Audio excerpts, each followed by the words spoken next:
bonjour, chers frères et sœurs. Voici le beau moment que nous avons opté chaque jeudi d'étudier la parole de Dieu. Et nous sommes arrivés qu'aujourd'hui, c'est encore un autre jour, un jour nouveau, que nous allons avoir l'explication et comprendre aussi Gethsémani. Donc voici, nous allons ouvrir par une courte prière et nous allons aussi vous inviter, vous qui regardez, de prier pour que le Saint-Esprit soit en communion parfaite avec nous, qui vous donne aussi les oreilles spirituelles pour comprendre ces beaux messages. Prions l'Éternel.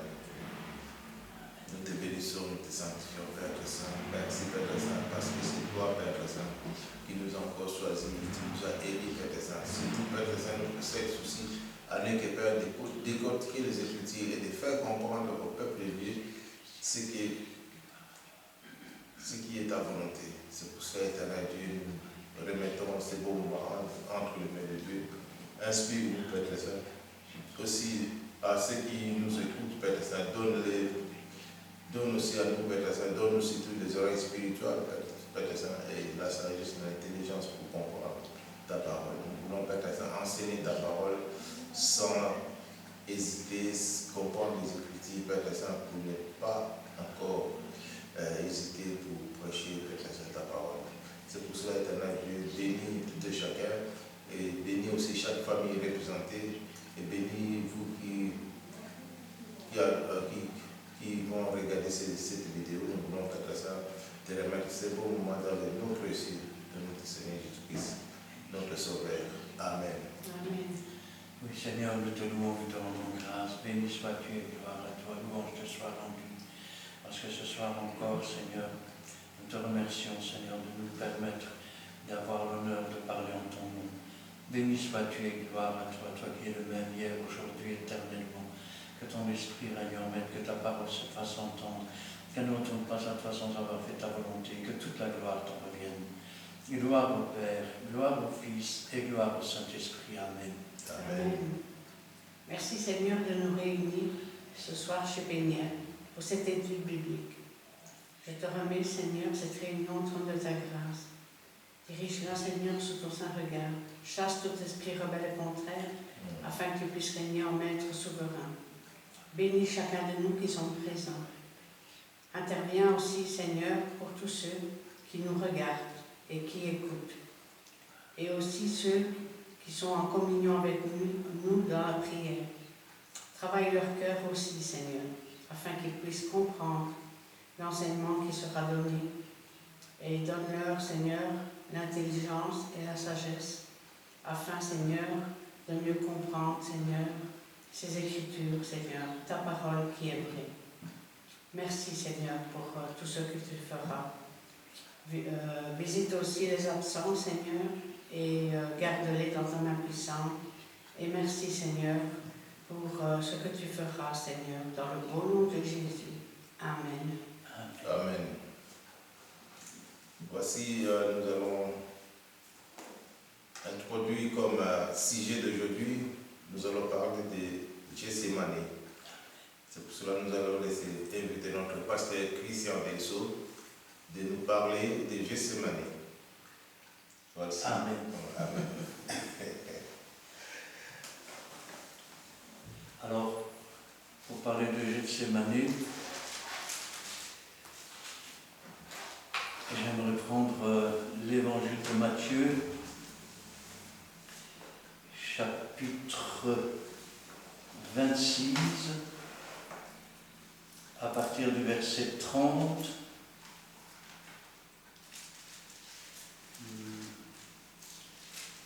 jusqu'au verset 46. Si quelqu'un peut le lire, Matthieu 26, verset 30 jusqu'au verset 46. Merci.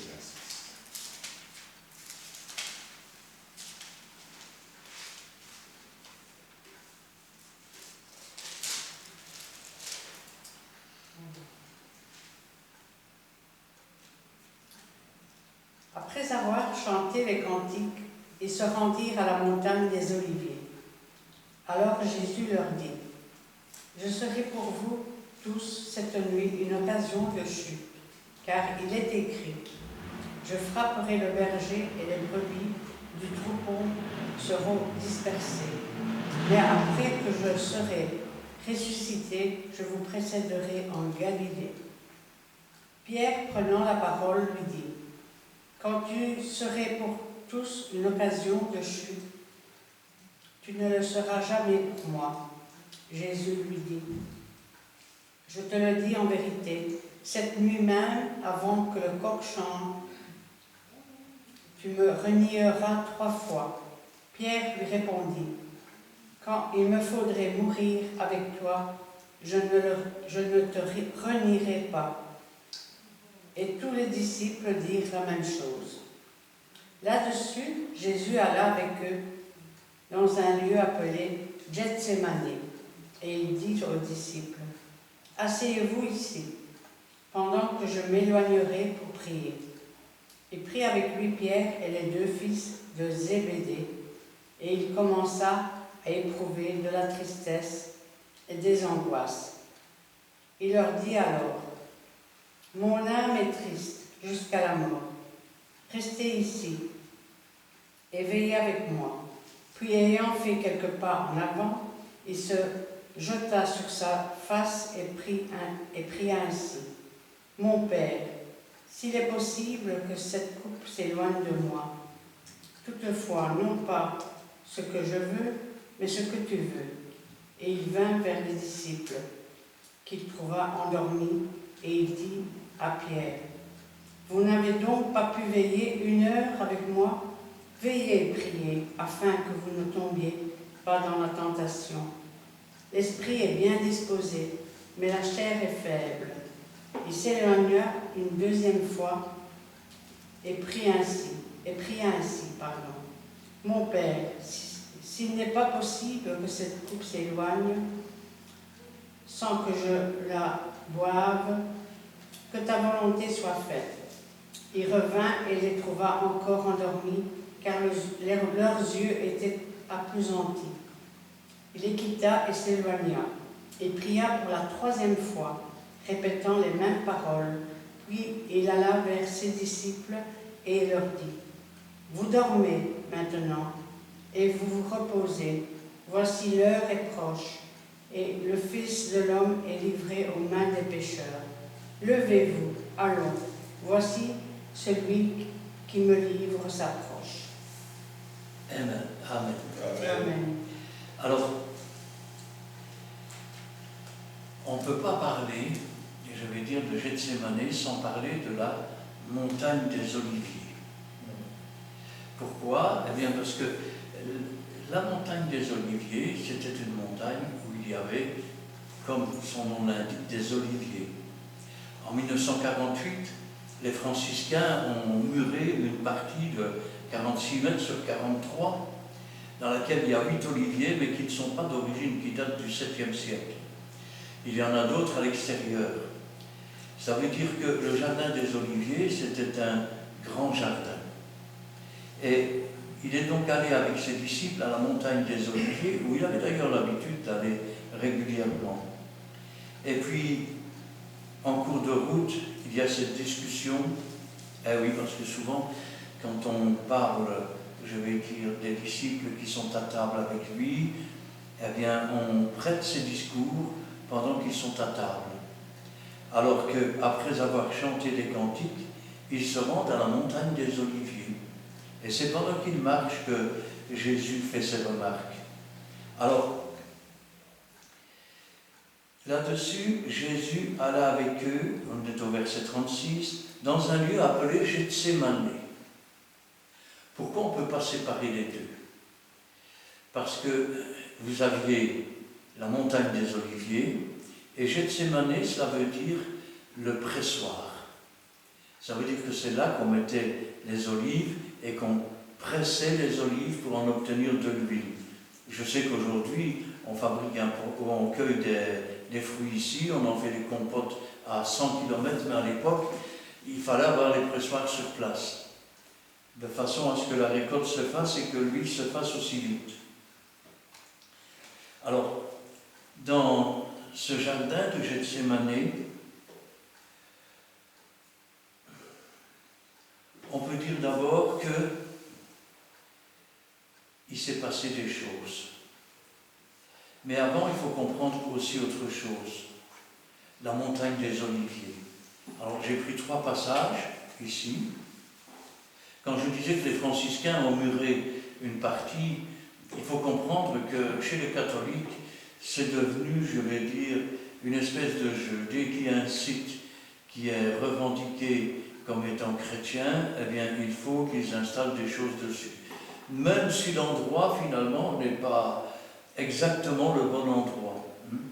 C'est ainsi, par exemple, que quand on regarde les écrits catholiques, eh bien, vous avez les couronnes des 3 rois mages qui se trouvent dessous la cathédrale de Cologne. Or, il n'y a jamais eu de roi mage, puisque Joseph Flavius, qui était un historien de l'époque, nous dit qu'ils étaient une caste nombreux, qu'ils étaient de la 6e tribu des Médo-Perses. Alors, quand on parle de ce jardin, le jardin ou la montagne des Oliviers, nous pouvons déjà prendre Matthieu 28 et le verset 16. Alors, Matthieu 28 et verset 16, je suis désolé de devoir le dire, mais si Jésus avait dit, lorsqu'il est allé au jardin des Oliviers, qu'il les rejoindrait en Galilée, eh bien, ce n'est pas sur la montagne en Galilée. Pourquoi? Parce qu'il arrive parfois aux copistes de se tromper. Dans un passage, par exemple, il y a 4000 chars, dans un autre, il y en a 40 000. Ici, Jésus avait dit qu'il les précéderait en Galilée, et donc, pour le copiste, il a confondu, je vais dire, Gethsémane et Galilée. Alors, quelle est la différence? Eh bien, si vous avez Gethsémane par rapport à, comment je vais dire, à Jérusalem. Imaginons que Gina, ici, soit Jérusalem. Eh bien, moi, je serais Gethsémane. Et alors, si je pousse un peu plus loin,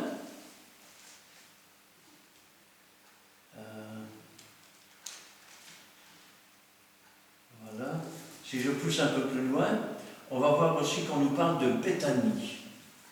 Alors, Gina serait Jérusalem, moi je suis Béthanie, et notre frère Edo, eh bien, il serait, je viens de le dire, Béthanie. Béthanie, voilà, il serait Béthanie. Alors, pourquoi ça ne peut pas être la Galilée? Parce que Jérusalem est là, nous sommes ici avec la montagne des Oliviers, et la Galilée, eh bien, ça serait dans le fond de la salle là-bas. Alors, quand on regarde dans Luc chapitre 22 et le verset 39, non, pardon, avant, j'aimerais d'abord voir, voilà, dans le verset 50 de Luc 24. Il les conduisit jusque vers Béthanie. Ayant levé les mains, il les bénit. Pendant qu'il les bénissait, il se séparait d'eux. Maintenant, quand je regarde dans, un petit instant,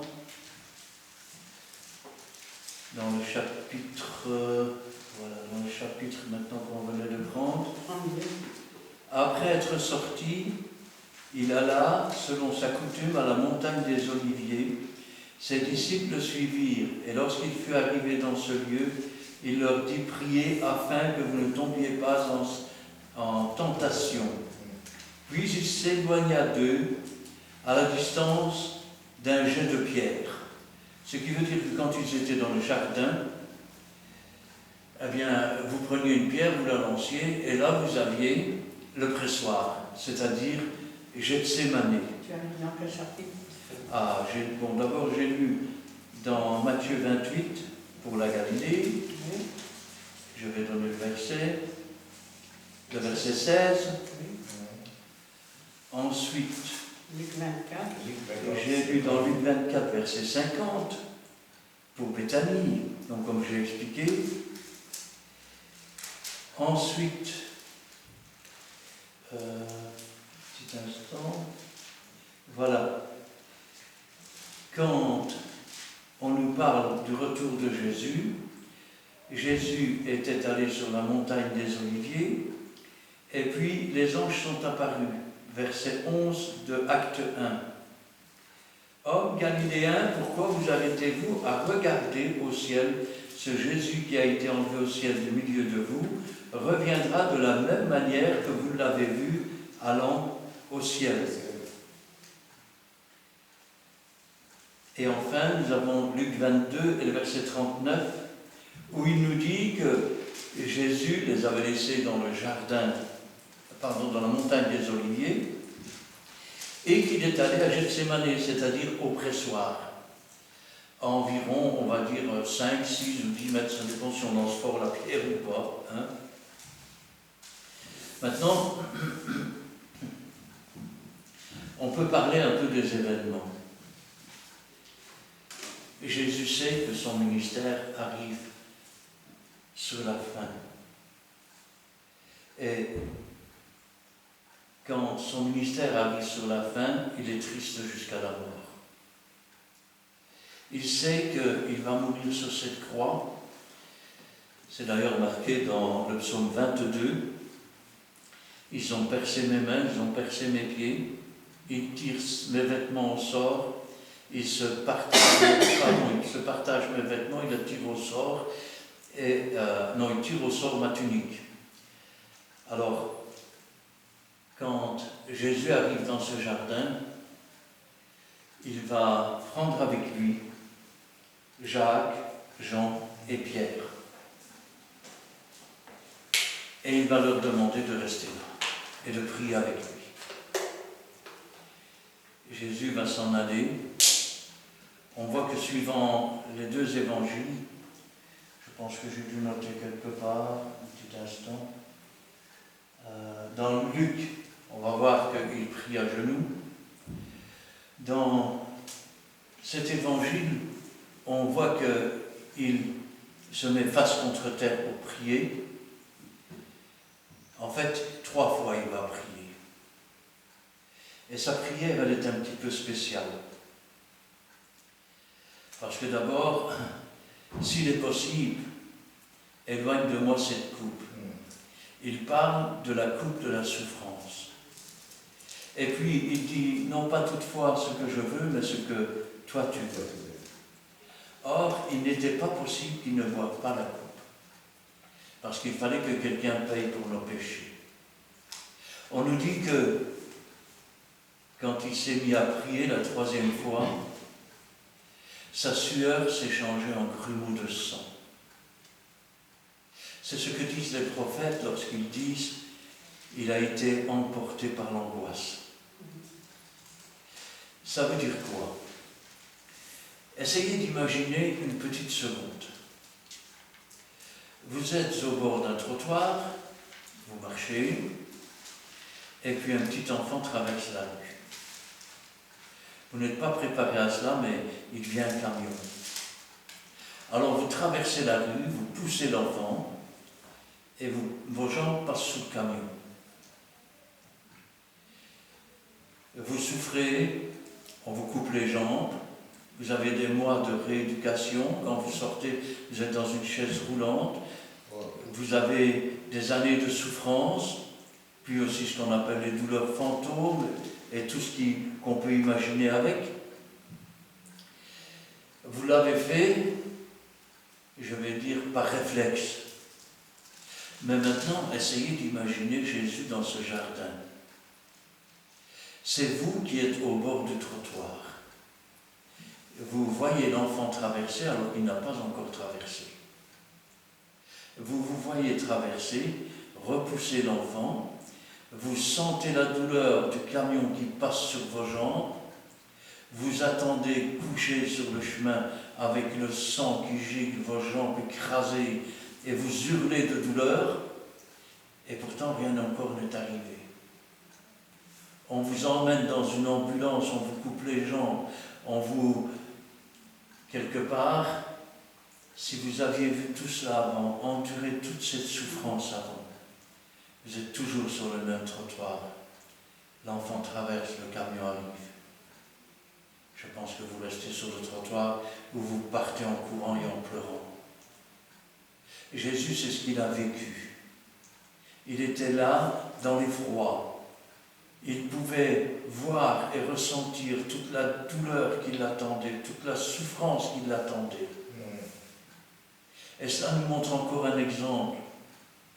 C'est que quand nous sommes dans la souffrance, quand nous sommes dans la douleur, quand nous sommes désespérés et qu'on voudrait échapper à une situation, le meilleur remède, c'est encore la prière. Amen.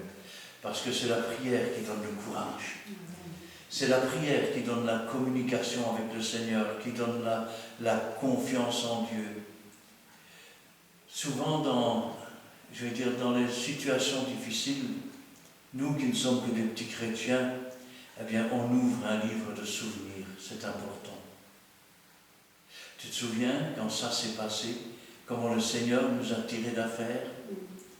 Et au fur et à mesure que nous ouvrons le livre de souvenirs, la foi revient et la confiance revient.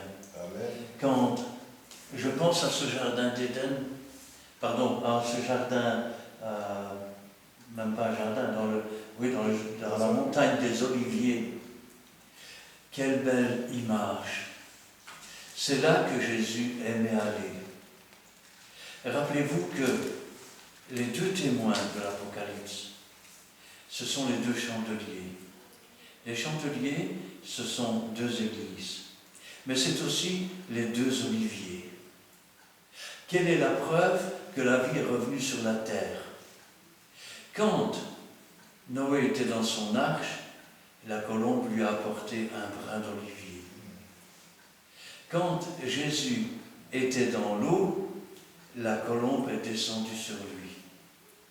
Et aujourd'hui, qu'est-ce qui prouve que la vie est revenue sur la terre?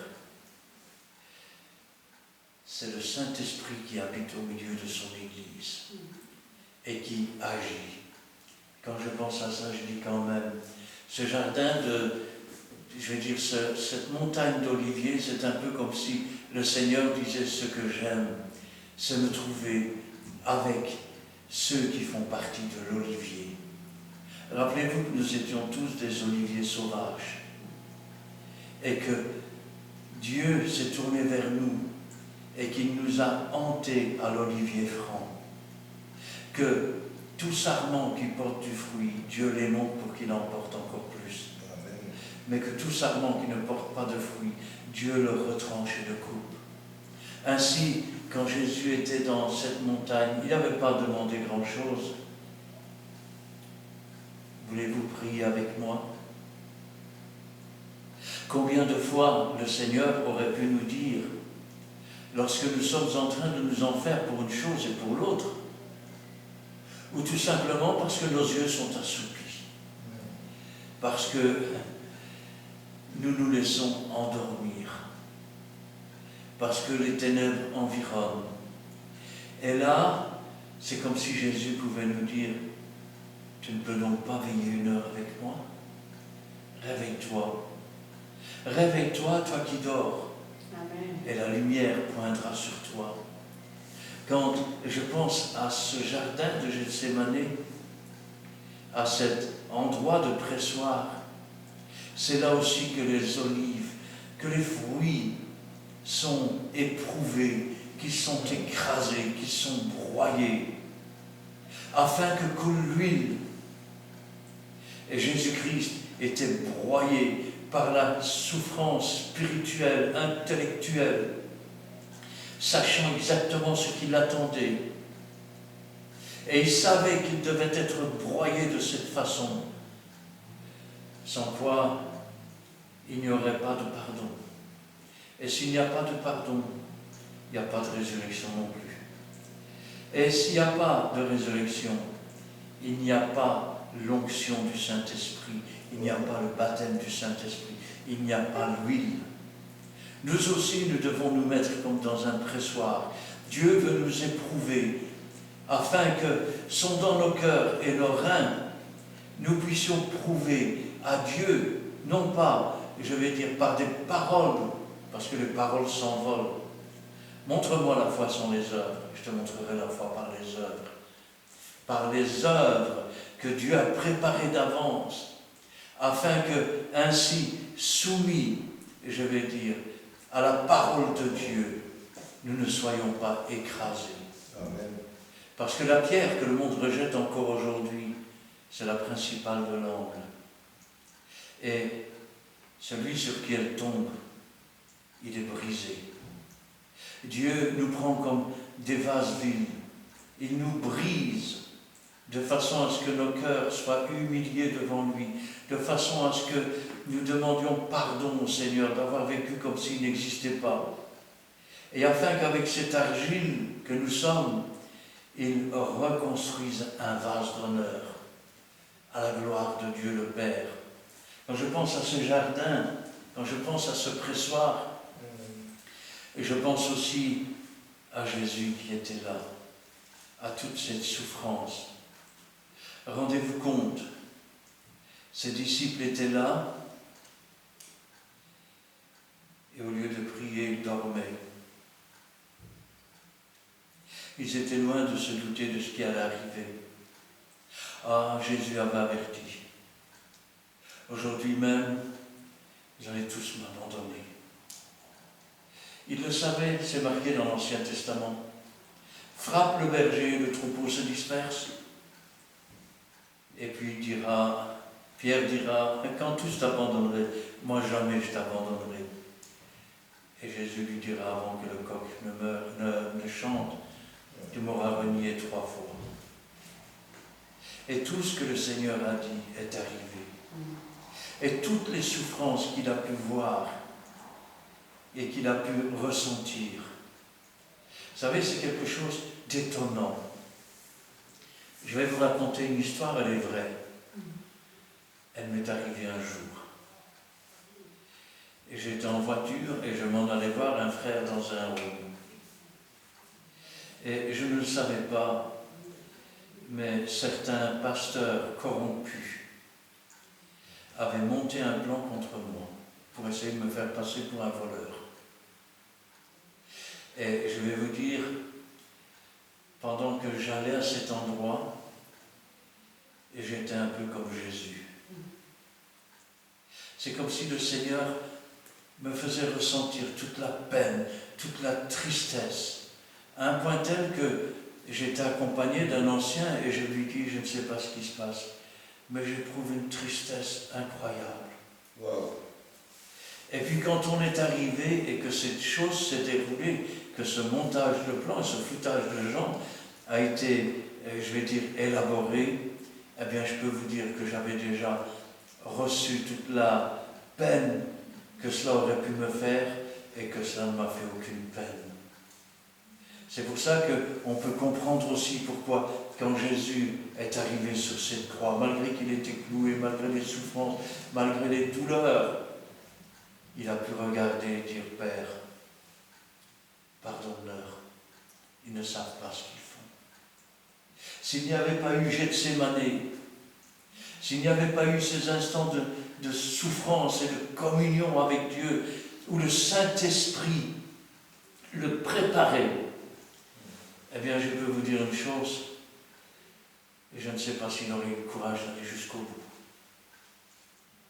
Et c'est pourquoi nous devons aussi, nous, à l'image de Jésus, savoir nous mettre en communion, savoir nous préparer. Rappelez-vous, quand Agabus est rentré, il y avait là plusieurs apôtres, il y avait des docteurs de la loi aussi, c'était un prophète. Il a pris une ceinture, il s'est lié avec, et il a dit, l'homme à qui appartient cette ceinture sera lié de la même façon. Paul devait partir et ils ont prié pour son départ. Mais avant ça, ils ont essayé de le dissuader. N'y va pas, tu te rends compte de ce qui va arriver. Mais Paul y est allé quand même. Et ils ont prié pour lui. Vous savez, quand je pense à ça, je me dis, Seigneur, que savons-nous?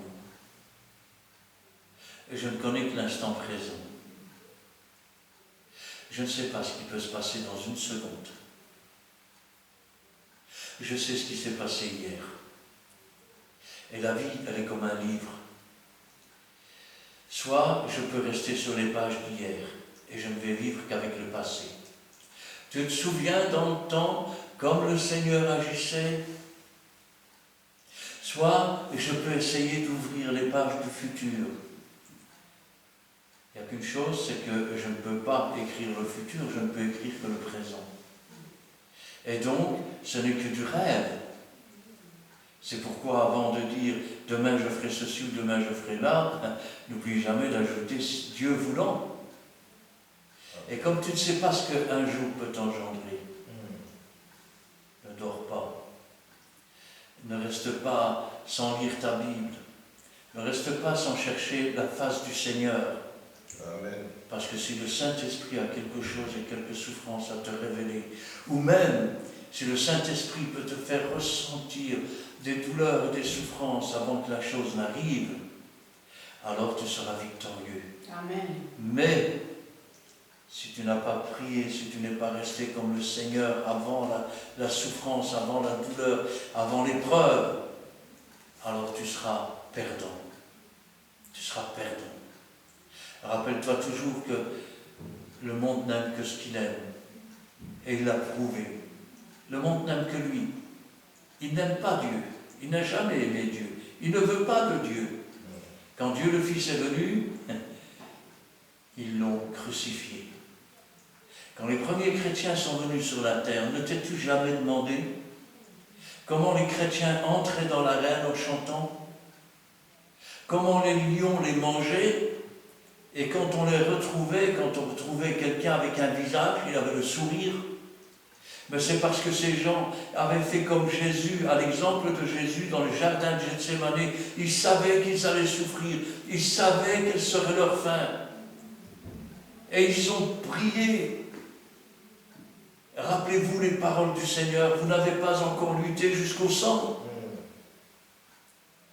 Comment croyez-vous que l'apôtre Paul, quand ils ont été battus de verge, ils sont partis tout heureux d'avoir été trouvés dignes d'être persécutés pour le Seigneur? Nous entrons dans les temps difficiles. Nous ne sommes qu'à l'entrée, et pourtant on crie déjà la catastrophe. Nous entrons dans des temps, ce n'est pas le Covid qui va ruiner les pays. C'est tout ce qui se passe autour de la terre. Ce sont les tremblements de terre, ce sont les guerres, les bruits de guerre, ce sont les famines, ce sont les pestes, ce sont, je vais dire, la nature qui va se déchaîner partout sur le monde.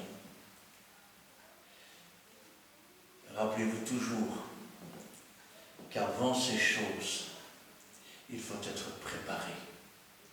Il faut être préparé. Parce que quand l'Antéchrist va venir sur la terre, ou quand l'abomination, et beaucoup disent que l'Église sera enlevée, mais c'est un mensonge. Rappelez-vous ce que Jésus a dit. Quand vous verrez l'abomination de la désolation établie là où elle ne doit pas être, alors votre délivrance se rapproche. Mais quelle délivrance, puisque la lune doit se changer en sang. Jésus est le soleil de justice. C'est la lune qui reflète la lumière du soleil. Et la lune, c'est l'image de l'épouse de Christ. Elle doit être aussi changée en sang. Et quand je pense à cela, vous dites, il a l'air content pourtant, il a l'air heureux pourtant. Parce que je me prépare. Amen. Parce que je me prépare. Jésus était dans ce jardin. Il a prié une première fois. Il avait 3 amis avec lui. Et il n'y a rien eu à faire. Ils n'ont pas pu veiller 1 heure. Quand tu vas te présenter devant Dieu, tu ne pourras pas dire c'est de la faute de mes amis qui n'ont pas prié avec moi. C'est toi qui devras répondre. C'est la raison pour laquelle, si tu veux être délivré des épreuves les plus grandes, c'est toi qui dois chercher la face de Dieu. Je ne peux pas le faire à ta place. Qui va répondre à ta place? Qui va répondre à la mienne? Tu veux répondre à ma place quand je vais me présenter devant Dieu? C'est toi qui vas répondre. Qui a répondu devant Dieu après avoir offert sa vie en sacrifice? Jésus s'est présenté comme sacrifice de bonne odeur devant Dieu. Il a été agréé et élevé au-dessus de tout. Mais avant cette grande victoire, avant cette grande souffrance, il y a eu cette lutte dans la prière. Il y a eu cette lutte dans l'intercession. Quand Jésus revient, parce qu'ici on ne nous donne qu'une phrase ou deux, éloigne de moi, s'il est possible, cette coupe, non pas ce que je veux, et on sait que ce n'était pas possible. Sinon Dieu l'aura enlevé, c'est quand même son propre fils. Mais rappelez-vous les paroles du Seigneur. N'avez-vous pas pu veiller 2 minutes? Non. 10 minutes? N'avez-vous pas pu veiller 1 heure avec moi? Vous savez, quand on est dans ce type d'intercession, ce n'est pas une intercession pour voir qui va prier le plus longtemps. Parce que ça, c'est le pharisien. Je jeûne 2 fois la semaine, je donne ma dîme, je ne suis pas comme celui-là. Ça ne sert à rien, ça. Mais l'intercession, c'est vous avec Dieu, personne d'autre. Tu entres en toi-même. C'est un lieu secret, ta vie est cachée avec Christ. Et là, tu fais connaître au Seigneur. Tu fais connaître tes peurs, tu fais connaître tes angoisses, tu fais connaître la douleur que tu crains. Vous croyez que Shadrach, Hadrach et Abednego, avant de rentrer dans la fournaise ardente, on voulait les faire agenouiller devant la posture qui représentait Nebuchadnezzar. Et ils ont dit, nous ne nous agenouillerons pas. Alors on a fait chauffer 7 fois plus fort la fournaise. Le gardien qui les a poussés dedans est mort d'un retour de flamme. Mais au bout d'un moment, le roi regardait. Ces hommes savaient qu'ils allaient être jetés dans le feu. Et ils intercédaient, ils priaient, le Saint-Esprit, je vais dire, les conduisait, je vais dire, à épuiser la frayeur et tout ce qu'il pouvait y avoir, de façon à ce qu'ils aient déjà souffert et qu'ils n'aient plus à souffrir. Et à un moment donné, le roi a dit, n'avons-nous pas mis 3 hommes dans le feu? Et j'en vois un 4e. Il ressemble à un fils de l'homme, un fils de Dieu. Et ils leur crièrent, sortez de la fournaise. Et je vais vous dire un secret, leurs vêtements n'avaient pas brûlé. Vous êtes revêtus de Christ, c'est imbrûlable. La seule chose qui avait brûlé, c'était leur lien. Parce que parfois Dieu permet l'épreuve pour brûler nos liens. Il a permis que Christ soit dans l'épreuve, parce que Christ voulait effacer nos péchés, nos transgressions, briser les liens qui nous tenaient avec le prince du monde, Amen. Avec le serpent ancien, le dragon des derniers temps. Regardez un peu Daniel. On leur avait interdit de prier. On ne pouvait plus prier que le roi. Et Daniel priait tous les jours, tous les jours. Ils l'ont jeté dans une cage au lion pour le faire manger. Daniel savait qu'il allait être jeté dans la cage au lion. Et là aussi, il a prié, il a intercédé. Et quand Daniel est entré dans la cage au lion, Dieu a envoyé son ange qui a fermé la gueule des lions. Amen. Et il est sorti intact. N'aie pas peur du monde. Ta destinée, elle est dans la main de Dieu. Amen. Dieu a tracé ton avenir de demain et d'après-demain. Chaque jour suffit sa peine. Le lendemain aura soin de lui-même. Ne t'inquiète pas de ce que tu vas manger, de ce que tu vas boire. Dieu prend soin de toi. Jamais un enfant de Dieu ne sera abandonné, ni sa postérité ne mangera son pain. Il y a tellement de promesses dans la Bible. Pour cela, Jésus a souffert dans ce jardin. Et il fallait qu'il souffre de cette façon. Rappelez-vous qu'il est le premier en toutes choses. Ce qui veut dire que s'il a souffert devant ce pressoir de cette façon, c'est que nous aussi, nous devons aller au pressoir. C'est là qu'on écrase les fruits. C'est là que l'huile commence à couler avec abondance. Vous voulez être rempli du Saint-Esprit, allez au pressoir. C'est là que ça se passe. N'allez pas au milieu des forêts mortes, allez au milieu de la montagne des Oliviers. Vous savez, il y a un beau cantique qui est très ancien, il dit « Je veux monter sur la montagne, c'est là que l'on rencontre Dieu. » L'expérience de Jésus, c'est l'expérience que peut vivre n'importe quel chrétien et que beaucoup vont vivre dans le futur à cause de ce qui est en train de se préparer et de se passer. Amen. Amen. Et voici, en long et en large, Gethsémane, donc c'est bien dit, c'est bien parlé. Et encore, si vous avez des questions, vos questions nous feront de progresser dans nos études. Si vous posez des questions, nous allons faire des études dans ce que vous posez. Et nous remercions Dieu encore pour ce beau moment. Et nous allons prier Dieu que vous aussi, nous allons dire merci pour cette étude biblique et que Dieu puisse nous soutenir et aussi nous donner surtout la force. Parce que Jésus a dit, la chair est faible, l'esprit est bien disposé. Et que l'esprit puisse être disposé au moment où nous étudions ces Écritures. Prions l'Éternel. Nous te bénissons, nous te sanctifions, Père très saint. Dispose notre esprit, Père très saint. Malgré tout la faiblesse de la chair, Père très saint, Seigneur. Mais nous voulons que, Père, que tu puisses être présent. Parce que la Bible dit, là où 2 ou 3 s'unissent à ton nom, Père très saint, tu es au milieu d'eux. Merci de nous avoir assisté des débuts jusqu'à la fin. Bénis aussi, Père très saint, ceux qui regardent, Père très saint, ceux qui vont regarder cette vidéo. Bénis toute personne, Père très saint, qui aura aussi, Père très saint, part pour poser des questions. Et nous te bénissons, nous te sanctifions, Saint d'Israël. Bénis ce chemin de retour, soit notre bouclier, soit notre refuge contre le diable. C'est pour cela, Père très saint, nous voulons te lever cette prière dans les bonnes de notre Seigneur Jésus, notre Seigneur et notre Sauveur. Amen. Oui, Seigneur éternel, notre Dieu, nous te louons, nous te rendons grâce. Béni sois-tu et gloire à toi. Nous te remercions, Seigneur, parce que ta parole, c'est la vérité, parce que c'est la vie.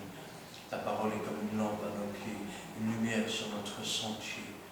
Elle éclaire nos pas et nous conduit dans la sainteté, dans la miséricorde, dans l'amour. Parce que toi-même, Seigneur, tu es amour et la manifestation de l'amour. Et nous te remercions, Dieu notre Père, parce que tu es amour. Et nous te remercions, Esprit Saint, car tu es la manifestation de l'amour de Dieu dans nos cœurs, dans nos vies, dans nos pensées, dans nos actions. C'est pourquoi, Seigneur, sois loué, exalté, glorifié, béni sois-tu, car c'est à toi qu'appartiennent la gloire, la puissance et l'honneur, au siècle des siècles. Amen. Amen. Merci, Seigneur, pour ces enseignements, Seigneur, qui sont précieux, car ta parole est vraie, elle est une lampe sur notre sentier. Merci, car aujourd'hui, Seigneur, tu nous as révélé, Seigneur, tout ce que nous devions savoir sur Gethsémane, la montagne des Oliviers. Ouvre notre intelligence, Seigneur, afin que nous puissions retenir, Seigneur, ton enseignement, Seigneur, mais aussi, Seigneur, le mettre en pratique, Seigneur, Amen. comme tu le désires. Car tu vois, Seigneur, notre force et notre faiblesse à chacun. Tu vois tout, Seigneur, rien n'est caché devant ta sainte face, Seigneur. Agis en nous, Seigneur. Tiens notre main faible dans ta main puissante. Guide nos pas dans tes empreintes, mon Dieu. Car nous voulons faire ta volonté, Seigneur. Et nous voulons être agréables, Seigneur. Que la puissance de ton Saint-Esprit se manifeste en nous, qui brûle en nous tous les interdits cachés, tous nos péchés, Seigneur. Car nous voulons, Seigneur, marcher de l'avant comme tu le désires, Seigneur. Car comme tu l'as dit, Seigneur, dans ton enseignement, notre destinée est dans ta main, ô Dieu Tout-Puissant. Merci, Jésus. Merci, Saint-Esprit. Et interviens aussi pour tous ceux qui nous écoutent, qui vont regarder cette vidéo. Travaille leur cœur, Seigneur, afin qu'ils puissent aussi se manifester, Seigneur, à travers un commentaire pour une question, Seigneur, afin que nous puissions les aider, Seigneur, à travers ta parole qui est vraie. Gloire à notre puissance soit rendue. Dans le beau nom de Jésus. Amen. Amen. Amen. Dieu voulant, jeudi 19h.